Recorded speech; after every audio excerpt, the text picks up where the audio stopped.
couple things. First of all, I need your attention, please. First of all, this is the type of event that takes a lot of organization. So I'd like you to start off by giving a large round of applause to Ms. Centeno.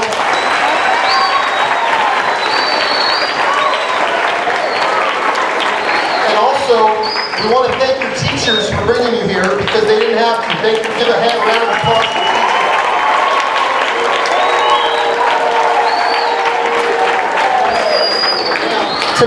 We want to have a culture at Oxnard High School where these kind of events can happen. And I'm going to tell you about a couple of the ways that we want to make sure they do happen. First of all, you guys have any of you been to a movie theater in the past 10 years?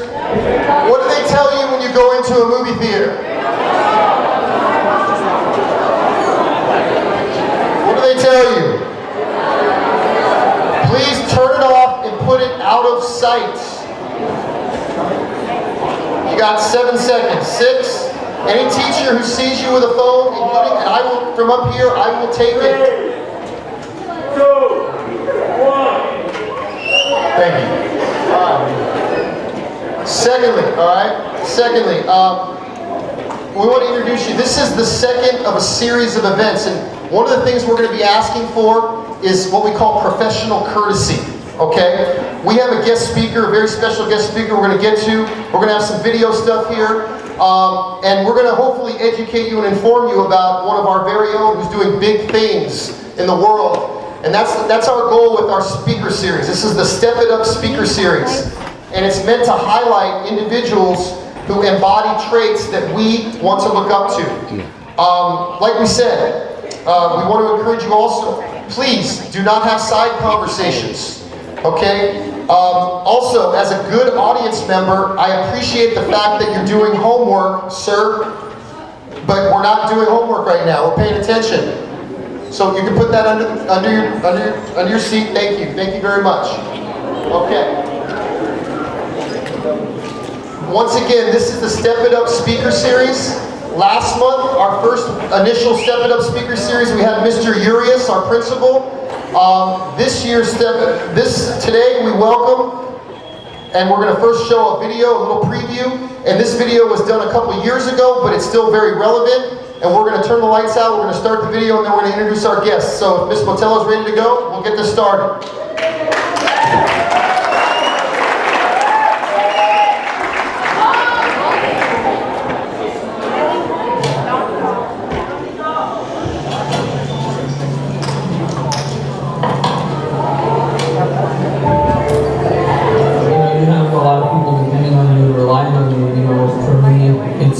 My whole family, you know, I want to take them out of their struggle and take myself out of the struggle. At this point, there's so many prospects out there and there's so many fighters out there that are trying to make it.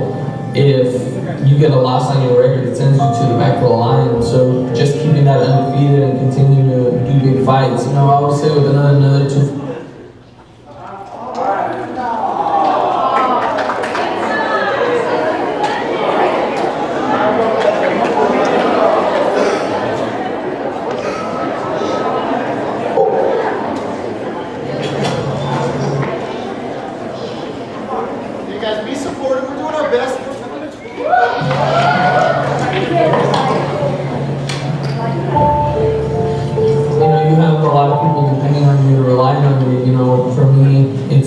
My whole family, you know, I want to take them out of their struggle and take myself out of the struggle. At this point, there's so many prospects out there and there's so many fighters out there that are trying to make it.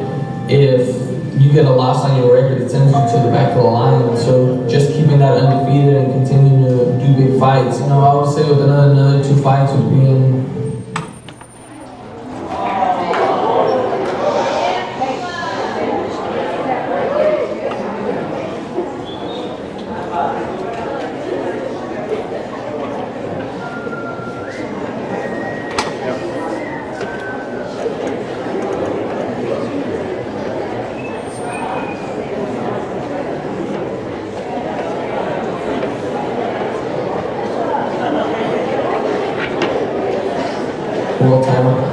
He was always focused, something most concerned on. He never took months off.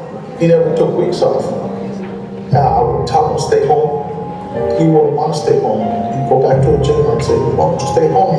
You just had a tournament for 3 months. I don't feel comfortable at home. This is my life. I don't know no other life. As a young kid, I wanted to be a world champion.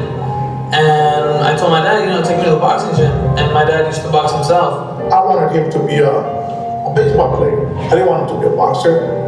I know what a hard life is. It's a hard life. Having to diet, having to go through punches. I didn't want him to go through all that. But it's in his blood. There's nothing I was able to do about it. And that's a lot of things that I got to deal with. My mom woke me up and she's like, you need to drive your dad to the hospital. And he's like, no, I can drive myself, it's okay. And I was like, no, I'll drive you. They told me, they said, you know what? We don't know how you're alive. You have a dissected aorta. What you have happens to 1 in 5 million people, and one out of 10 million people survives. So, they rushed him for surgery and he had a 12-hour surgery, and just seeing him after the surgery, he was just real swollen and just real cold, and it's just bringing something that brings tears to your eyes, And it's tough to see your dad like that, because growing up, he's like your superhero. I just want him to be there when I accomplish the dream that I've always wanted, and that's to become champion of the world. So I just train harder than ever to make him proud. I want to make my proud dad. When I took him to the gym and we sparred, he took a beating.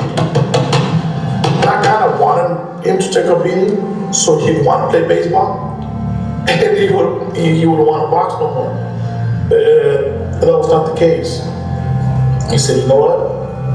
I'm gonna stay here till I beat the guy who's been giving me these beatings. I'm not gonna stop. He was full of blood every day. And a lot of people would be like, man, your kid's only 7, 8, and he's full of blood. What do you have with this brutal sport? And I said, I told him he has himself here. He don't want to stop. Most kids did.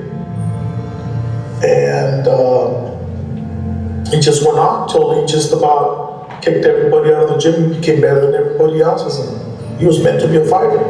Success you can only earn by working hard. And that's what I'm doing. I'm working hard every day, every single day. For the past almost 15 years now, I've been working hard, non-stop. Because I want to become a successful fighter, someone who can become a champion of the world. I want to leave my mark on the face of boxing as one of the best fighters. Terrorism.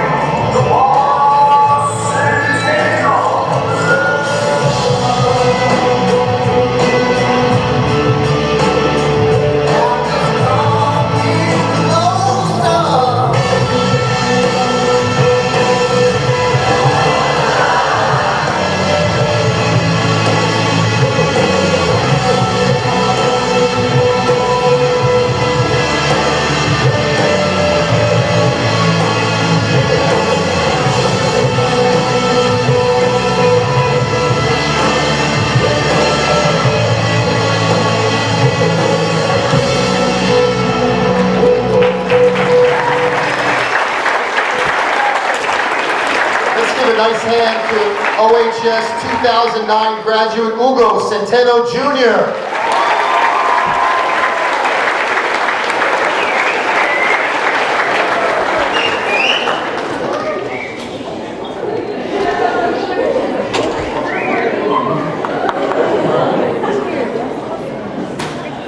Hopefully our multimedia presentation will work for us. So first of all, Hugo, welcome back to your high school. What's it like coming back to Oxnard High School? It's always great to come back and see all these friendly faces. But before we start, let's all give a huge round of applause to all these teachers and show them how we appreciate them.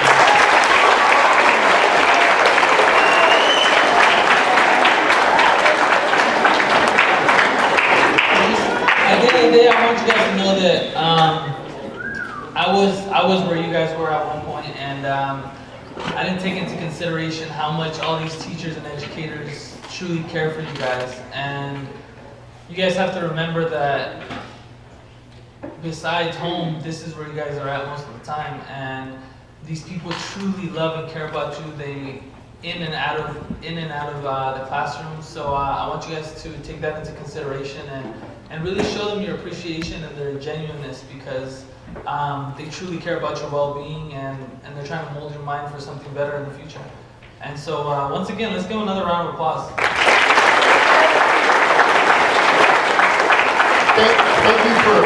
Thank you for saying that, Hugo. And on a real level, everything we do on this campus is only as good as you guys help us make it. We're going to have glitches with our video. I mean, I'm a little nervous right now because I got some really neat videos I want to show of Hugo, but I'm not totally sure that this will work. We're in the process of getting this improved. We have the walls done in here. We have technology things going on. We're always trying to make this better for you, but as the video showed, it's a struggle. Hugo talked about a struggle, and we all struggle from time to time. And one of the things that can make the next 25 minutes really cool is if you guys are fully engaged. If you guys ask questions, if you feel like you want to ask a question, that's going to make this really great. And part of what we're doing with the PBIS Step It Up speaker series is PBIS is something that's been on campus. Hugo has been a part of it. Hugo has been coming back since 2012. And I'm going to explain some of that hopefully if our video works. But he cares, we care, and we want Oxnard High to be the best possible place that it can be for you. But we're only as good as you and how you behave and how you act. So if you see someone during this assembly, doing something they shouldn't do, let them know. Be a leader. We're trying to nurture leaders. Most of you in here are 9th graders by design. We've got some juniors and seniors, and for the most part, they know how to act. And we want to pass that down. So with that said, we have a little presentation, and Ms. Botello, Hugo, like we said, is a Oxnard High School graduate. When Hugo was here, he ran cross country for me. And in 2008, he did it to get ready for boxing. He did it for training. So he was involved in campus activities. We want to encourage you to be involved in campus activities. If you've got something that you want to do on campus, there's probably a chance for you to do it here. Hugo, what was that like to run cross country at Oxnard High School? It was great for me. I love running cross country, being around so many great people that you've probably never met on campus. Because I'm sure even though you guys have your group of friends, there's so many people that you don't know and that you do get to know. And just creating that bond and that brotherhood with all those other people, of being on a team and being able to support one another, it was a great memory for me. Hugo, when he was here, Hugo studied. He applied himself to his studies. He didn't love school, but he did his assignments. It was something as simple as turning every assignment in. And Hugo had a 3.1 GPA here at school, which he's very proud of. In fact, let's give a hand for a 3.1. And there are kids in here who work their tails off, and you guys are the ones who make this place really special. Another thing about Hugo, where he is now and why we have him as a guest speaker, he's a middleweight boxer. He is in the middleweight division. Have you guys heard of Triple G? Yeah. Triple G is the champion of Hugo's division. Have you guys heard of Canelo Alvarez? Yeah. #1 contender. There's a guy named Churlo, who's a #2 contender. There's a guy named David Lemieux, who's a #4 contender. There's one I'm forgetting at #3. And #5 is Hugo Centeno. He's a #5 WBC contender for the middleweight championship.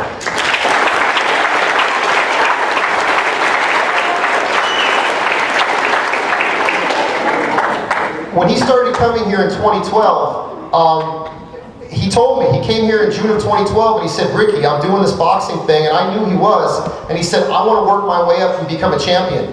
And I'll be honest, when you look at Hugo, you don't think boxer. I make jokes, but like one of the girls said, he's really pretty and he's really nice.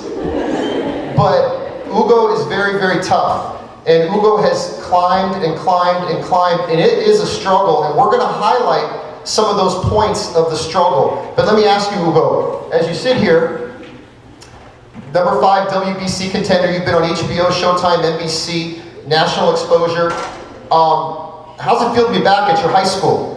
And is there anything going on in your life right now that's significant besides that? It feels great to be back. Like you said, I've had some national exposure and it's been great. And, you know, I have times where it feels surreal.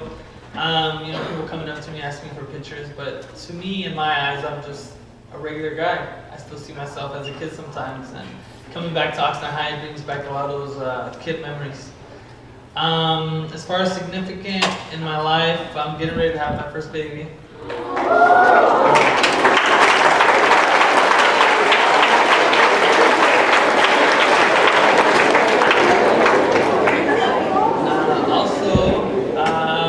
Getting ready to open a business here at the Ventura Mall. Listen to this. So I know we don't have anything like this around here, and you have to travel all the way to LA to get it. So I decided to open up a business making churros. So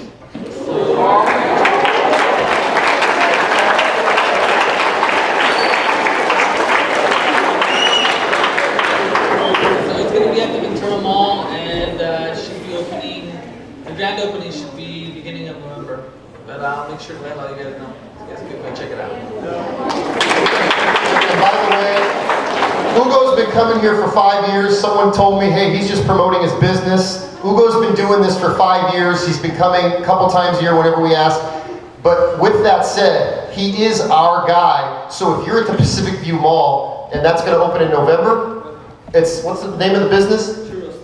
Churro sticks. So if you want to support Oxnard High, keep that in mind, and we will promote that here because we always promote Hugo. Like, we'll promote anything that you're doing as well. We promote him, we take care of our own here at Oxnard High. We want a family type atmosphere. Can we have our next, okay. Let's get to, you guys want to hear a little story about Hugo's career? Yeah. Some of you might not be aware, but I want to go back to 2012. Hugo was 21 years old, 13th professional fight, and back in those days, Hugo would have to travel with his family to a casino, he'd go to Sacramento, he's been all over the country. But in this particular fight, he was fighting a veteran fighter named Angel Osuna. Angel Osuna was a tough, respected veteran, had over 40 professional fights. Hugo lost 7 of the first 9 rounds. We're going to show a minute of the 10th round of that fight. Hugo was in the black trunks. If Hugo does not knock him out, Hugo loses this fight. He gets a loss on his record. He has to go to the back of the line, as they say. So the last minute of this fight, we're going to go ahead and play that. Hopefully. This is the internet connection.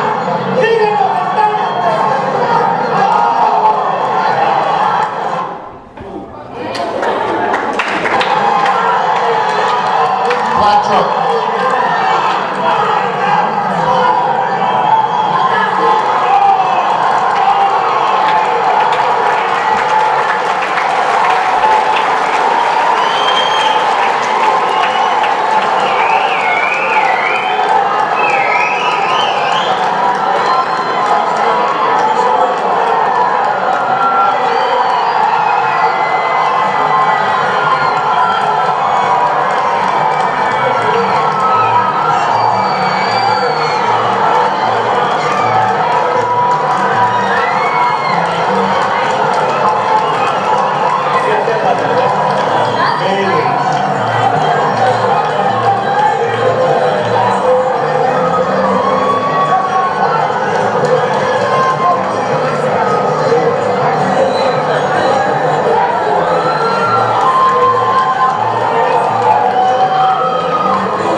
There's a okay.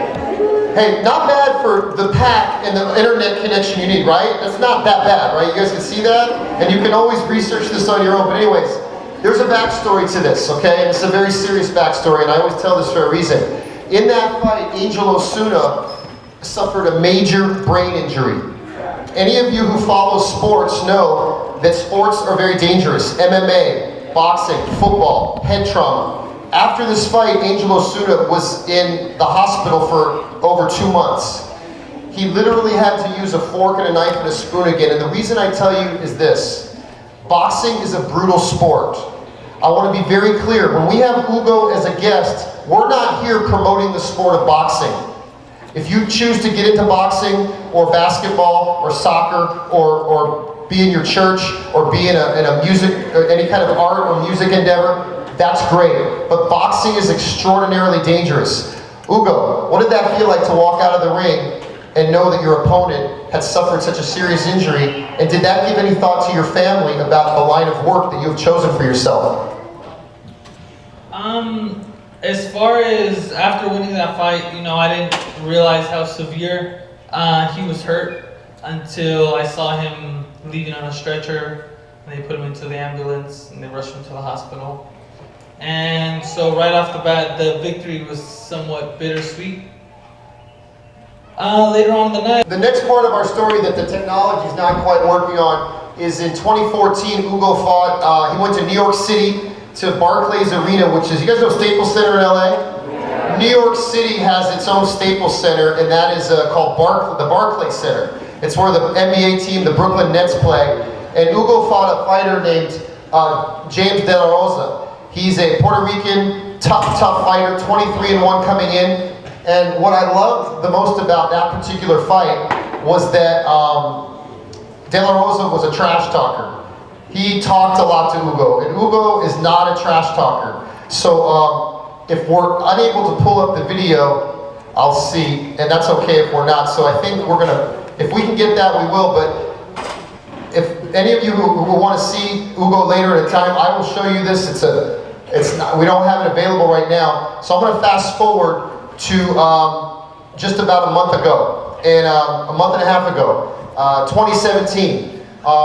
So going back, the New York fight in Barclays Center in New York, just going back to that, Hugo fought De La Rosa, amazing highlights, 5th round knockout on national television. That was kind of Hugo's coming out party on HBO. A year and a half later, he suffered his first professional loss in Chicago at the United Center. He fought against a guy, a really tough Polish fighter named Sulecki. And Sulecki scored a technical knockout of Hugo in the 10th round. And for a lot of fighters, when you lose a fight, it can be a very devastating moment. And that was in last summer in June of 2016. Hugo, what was that like to suffer your first professional defeat? For a lot of fighters, especially undefeated fighters, we were both going into the fight, we were both undefeated. And to suffer that first loss, it was probably one of the worst feelings and probably one of the lowest moments of my life. Because after so much victory, or nothing but victory, and only knowing victory, you're used to being in that winning circle. You know, people calling you, people texting you, just everything. And to be at that lowest point where you feel like you might never be, was one of the worst moments of my life. So I told myself I had no one else to blame but myself, and I had to pick myself up. You know, I had a lot of support from my family, but I had to pick myself up and dust myself off. So I flew back from Chicago on Sunday, and I got right back in the gym on Monday. And that fight made me. It made me who I am today. Made me work harder. Because since that Monday, I haven't taken a day off. Until today, I haven't taken any time off. I've been training for over a year, and no matter what I do, if I go somewhere far and get home late, you'll still find me on the road running at every time of the night. So it was a big motivation, and it was an eye-opener for me. And speaking of the motivation, that setback, and by the way, I text you and call you after you lose. Like, just so you know, that's one of the things that comes up is that Hugo is our guy, win or lose, right? I'm serious, like, because there are a lot of people who, when things are not, and you and I, we probably know people who, when things are not going so well for you, they kind of drift off. And in boxing, that's a very common thing. Fighters deal with a lot of that, where they're given a lot of credit, but then when things don't go so well, people start to fade away. But that's not what Oxnard High is for Hugo, and that's not what Hugo is for Oxnard High, because he's one of us. He's a graduate here, he comes back all the time. If we can fast forward to just a month and a half ago, so after the Chicago fight, Hugo had to kind of regroup. He had to fight on an undercard at the Galen Center in USC, And then he got another big fight, which I hope we're going to get to see footage of, but he fought in Oklahoma, and this was on national television on August 25th. He fought against a fighter named Manuel Alim, who was at the time the number 6 contender in the WBC. And Alim was undefeated coming in, tough kid, and for 3 rounds, this was a back and forth fight. A very entertaining fight to watch. Personally, I like to watch boxing as long as it's not too brutal, because it can be very brutal. So if we can get this footage, is that possible, Ms. Botello? Oh, good. Okay, so like you said, this was a Fight of the Year candidate and a Knockout of the Year candidate. Centeno Jr. talk about growing up sport quickly, and then he learned the craft and accomplished some of those things in which Floyd was able to do. And so round 2, this one is scheduled for 10. And Emmanuel Team and Hugo Centeno Jr. trying to push each other, and I don't even have to say that almost came from Tulsa. Referee in charge, Gerald Ritter, is letting them fight on the inside. He's not breaking them up.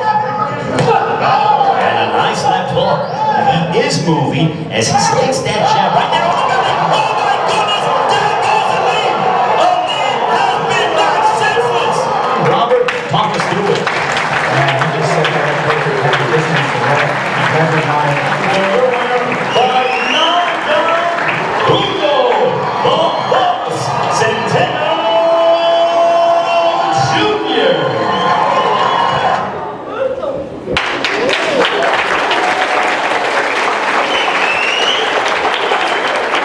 So, how have things changed in the world of boxing for you since that was a very big victory? If you look on YouTube, there's a couple different places where that thing has over 100,000 views. There's a lot of, it's a lot of buzz. How have things kind of changed since August 25th for you?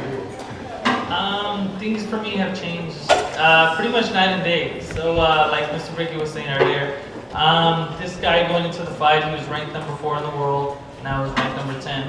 So going into this fight, I was a huge underdog. I really don't like to pay attention to things like that because as long as I go in there believing in myself, for me that's all that matters. So going into every fight, I always believe that I'm the best and that no one can beat me. And in the sport of boxing, when you dedicate yourself so hard, I feel like you have to have that mentality. So going into this fight, I was a huge underdog. And I guess making it seem, or making it look so easy, just kind of shocked the world. And so for me to jump from number 10 or 11 all the way down to number 5 in the world is a huge deal because now I'm rubbing elbows with the Canelos and the Triple Gs and guys like that. So I'm able to fight guys like that now. And the type of exposure that this knockout got, I mean, it pretty much went viral. So things have completely changed for me, and I've gotten some amazing offers, and my career is looking very bright right now.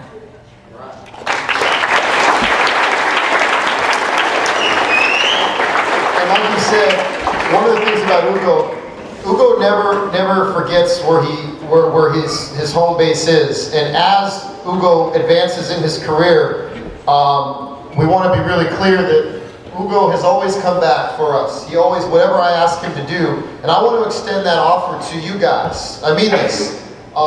And Hugo is here for you. You can follow him on Twitter. If any of you guys want to communicate with Hugo, I've had Hugo give his, he'll give his cell number out to kids and they'll text him, they'll go through me.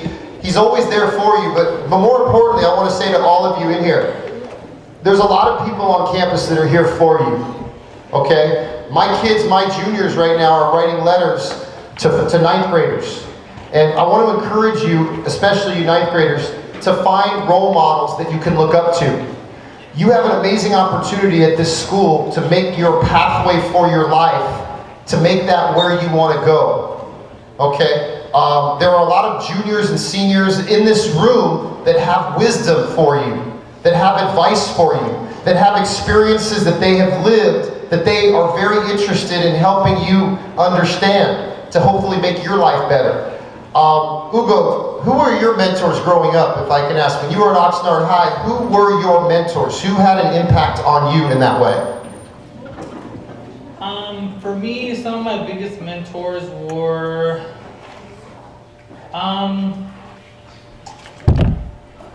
Mr. Lawrence, which was, I believe, your guys' old principal, he had a pretty big impact on my life. He was my English teacher at the time, my senior year, and he gave me some great advice. You know, he gave me some great wisdom, and I felt like I didn't learn to appreciate my teachers until it was almost too late, you know, my senior year. And I feel like if I could go back and change something in Oxnard High, from my freshman year, I would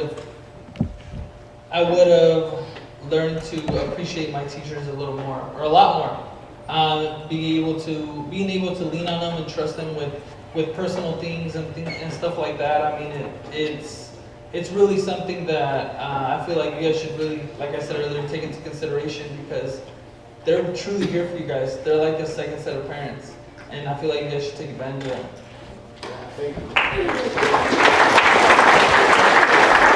We have that other slide. If we do, we have the other slide with the, and this is a picture from June. I'd like to bring you guys' attention. We have a lot of people on this campus who do things that we refer to. This speaker series is called the Step It Up Speaker Series.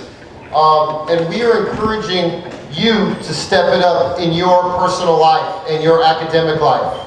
How will you step up for others? Right there, Mr. LaDiana. Can we give a hand for Mr. LaDiana? Mr. LaDiana, would you stand up wherever you are, sir? Oh, did he take off? He had to take off, okay. He was here earlier. I think he had a student. Just so you guys know, that gentleman right there, Mr. LaDiana is another person on campus. He teaches guitar lessons to kids for free. Think about that. He takes kids that he doesn't know, he gets them guitars and teaches them guitar lessons. That's remarkable. You may or may not be aware, we have a young lady named Miss Ren Schaefer. She comes on Wednesdays at 3:15 here on campus and teaches yoga for free through our library. Yoga. So people who are looking to get into better physical shape, there are yoga lessons that are offered here on campus for free. We have tutoring after school in the library. We have all of these ways for you to make your life better. And we really want to encourage and highlight that part of PBIS, which is for each of us to step it up, okay? I also want to encourage you to find a mentor on campus. I have kids that are writing letters. They're amazing letters. And any of your 9th grade teachers, I will give you copies of those letters. And those letters are written by my kids, signed by my kids, and they're very, very open to having a conversation with you about how to act here at Oxnard High. I love Oxnard High. This place is very, very important to me, and I can speak for the staff members here who we care about you, we care about this place greatly. We care about how the place looks after lunch. I know it's not, something that is often brought up, but really the only time that I'm not completely 100% proud to be a yellow jacket is after lunch. What does our common area out on the school campus look like after lunch? Is there anyone here who thinks that's a positive thing? Okay, so here's the thing. I don't want to come at this from the approach of, oh, you're going to get in trouble. We don't want that. But if you are out there with a group of kids, is there a reason why you can't simply remind your friend to not litter on campus? Is that something that we think we can make a small dent in? What if everyone in this room committed to doing that small thing? Is that something that could make our lives a little bit, could that make the campus a little bit more? And those types of things will have those ripple effects, okay? Sorry to go off on that tangent, Hugo, but it's one of those things. In high school, did you litter? I didn't. I don't know. As far as that, I don't think we really had a problem my year or during my generation. So yeah, I mean, really take that into consideration, guys. It's your guys' home. So, Hugo mentioned earlier that he, as we're going to start wrapping this up, Hugo mentioned earlier that he is often training late at night. He's often training. So, as a small token of our appreciation, we would like to offer some Oxnard High gear from our student store for being our special guest today.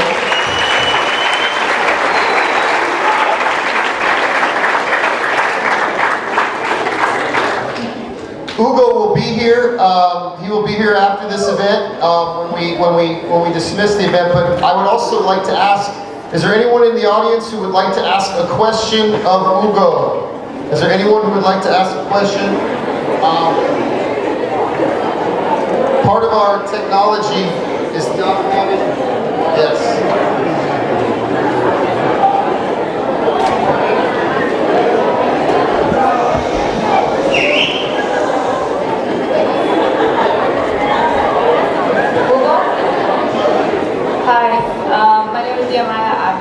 I'm a freshman this year in Oxnard High. Just want to ask a question. Through all the years when you were young, since you started a freshman to senior, have you ever been like bullied for what you love to do, boxing, sports? Great question. The question is, has he ever been bullied? So the question was, have I ever been bullied for what I love to do? Right? I've actually never been bullied for what I love to do because of what it is. I feel like because it's fighting, no one would ever want to, I feel like, go to that particular subject. But thank God I never had any competitions or anything like that, because as I grew up, even through high school, I felt like I never had to pick or choose any fights, I guess, because they were never brought to my attention. So I feel like that kept me out of trouble. So I never had any type of fights or conflicts out, like here at school or outside of the ring. Anyone who has a question, you can come right up here to the side. Come on up here, you guys, if you would. Yes, if you'd like that. We'll go about 5 questions if we have time for.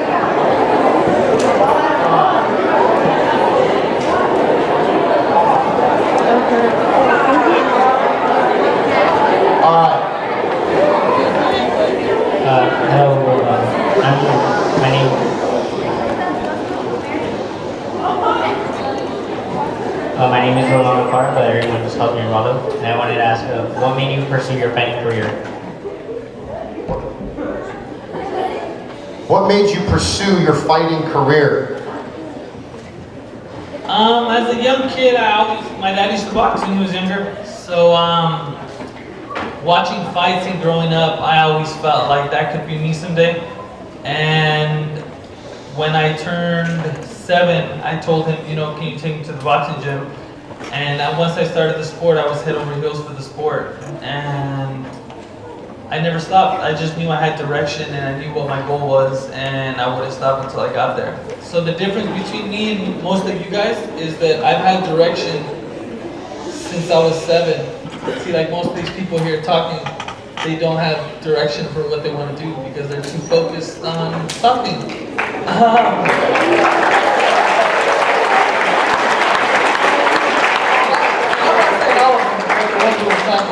Like the ones over there in the back that are still talking while I pointed them out. But yeah, I've had direction since I was 7 years old, and I've known exactly what I wanted to do, and I've never changed course, I've never changed paths, and I followed my dream, and now I'm living my dream.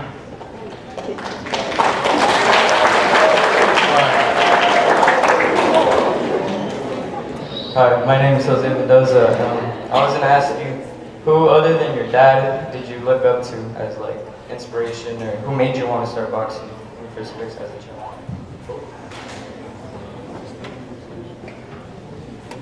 So as far as inspiration that made me want to start boxing, growing up I used to watch a lot of older fighters, such as like Julio Cesar Chavez and the guys like Oscar De La Hoya, and I wanted to be just like them when I grew up, and I told myself, one day my name will be announced by the Michael Buffers and the Jimmy Lennon Juniors. And that year of 2014, when I had the knockout that you guys didn't get to see, most of my dreams came true. I was announced that year on Showtime by Jimmy Lennon Jr., by Michael Buffer, and I had 2 great victories. So I would like to say probably just fighters from when I was younger, like Chavez and Delaware.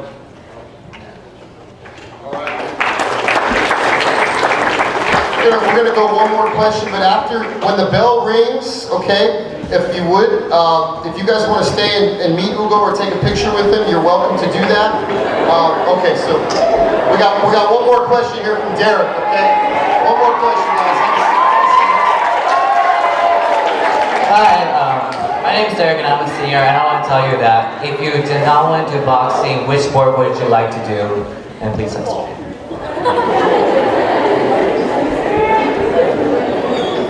So like you said, if I didn't want to do boxing, what sport would I like to do more? It would probably fall under baseball, because my dad liked baseball a lot, and so when I was younger, you know, we'd go out and play catch and play around with the baseball and all that stuff. So if it wasn't boxing, it'd probably be baseball. Thank you guys, thank you so much. Let's give a hand to Hugo Centeno Jr.